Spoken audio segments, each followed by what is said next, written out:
James Taylor has crafted plenty of immortally classic songs like Fire and Rain and You've Got a Friend, but his personal life has been far from smooth. So let's take a look to long ago and far away as we investigate the tragic life of James Taylor. Taylor's young adulthood was unfortunately marred by urgent health issues, both mental and physical. At age 16, he dropped out of high school in order to form a band with his brother Alex. James was living in New York at the time, and in 1965, at the age of 17, he developed a deep and persistent depression. He ended up spending his college fund on a stay at a psychiatric hospital. It was then that he started taking the time to write songs in earnest, often looking inward for material and using music for its therapeutic purposes. After starting a band called The Flying Machine in 1966, Taylor moved to England, where he won the favor of Peter Asher, a talent scout who worked for Apple Records at the time. That label released Taylor's self-titled debut album in 1968. It didn't sell very well, and Taylor couldn't immediately promote it because he returned to the United States to seek professional help for drug addiction.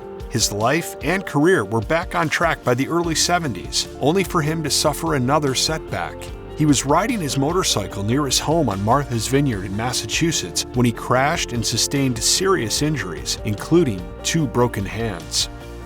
There's a common theory about the meaning behind Taylor's 1970 hit song, Fire and Rain.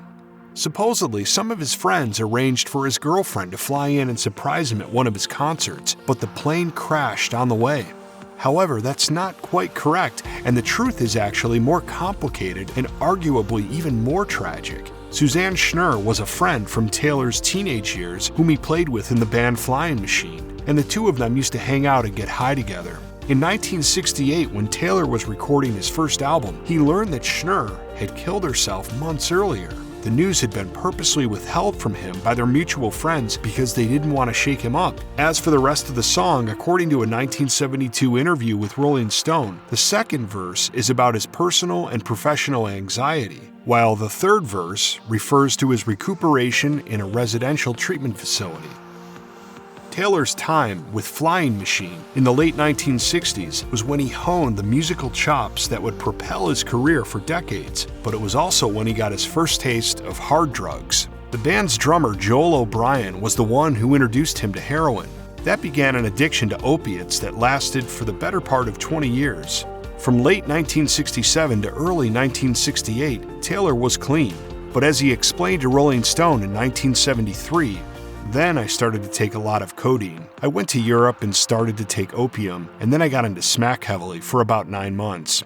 I could have disappeared down the drain really quite easily at that point." After 5 months in an American rehab facility, Taylor was able to quit heroin.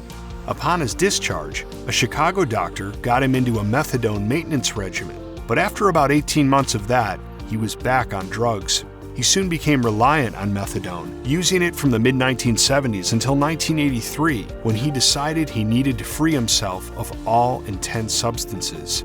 The 1982 overdose-related death of his friend, comedian John Belushi, is what inspired his own big life change. His journey to sobriety utilized 12-step programs as well as vigorous exercise. Looking back at that time in his life, he told The Telegraph in 2015, "One thing that addiction does is it freezes you. You don't develop, you don't learn the skills by trial and error of having experiences and learning from them and finding out what it is you want and how to go about getting it by relating with other people. You short-circuit all of that stuff and just go for the button that says this feels good over and over again." It's been my experience that drugs are just a waste of time, you know. I mean, they're just dead time. They're gone. There's nothing to be learned from them. Taylor has been married 3 times. His first one to fellow singer-songwriter Carly Simon, whom he wed in 1972, was the most famous and tumultuous. They recorded the hit novelty song Mockingbird together, and they also had 2 children, but otherwise their marriage was full of drama and bad news. In her memoir, Boys in the Trees, Simon wrote extensively of Taylor's drug use, emotional distance, and infidelity. At one point, Taylor even set up his mistress in a studio apartment a few blocks from the family home in New York. Their union ultimately ended in 1983 after Simon tired of Taylor's two-timing. Taylor has reportedly remained cold toward his ex-wife in the years since their split. When Simon wanted to perform at a charity event after the 2013 Boston Marathon bombings, she was told that she couldn't because Taylor was going to be there. In 2018, Taylor told The Telegraph that he doesn't speak with Simon anymore, noting, "That's sort of the point about divorce." When you look at the careers of James Taylor and his siblings, you might start to think that musical skills were written in the Taylor family's genetic code. James's younger siblings, Kate and Livingston, have both released plenty of work, and their older brother Alex was also a singer-songwriter. He released half a dozen albums until his life was cut short when he passed away at the age of 46. Like other members of his family, Alex struggled with substance abuse. In March 1993, he traveled to the Orlando area to hit the studio where he'd recorded some of his albums. While there, he passed out and was declared comatose by the time he arrived at a local hospital. He never regained consciousness and died 6 days later on March 12th, coincidentally James's 45th birthday. His death was attributed to his long battle with alcoholism. Check out one of our newest videos right here. Plus, even more grunge videos about your favorite stuff are coming soon. Subscribe to our YouTube channel and hit the bell so you don't miss a single one.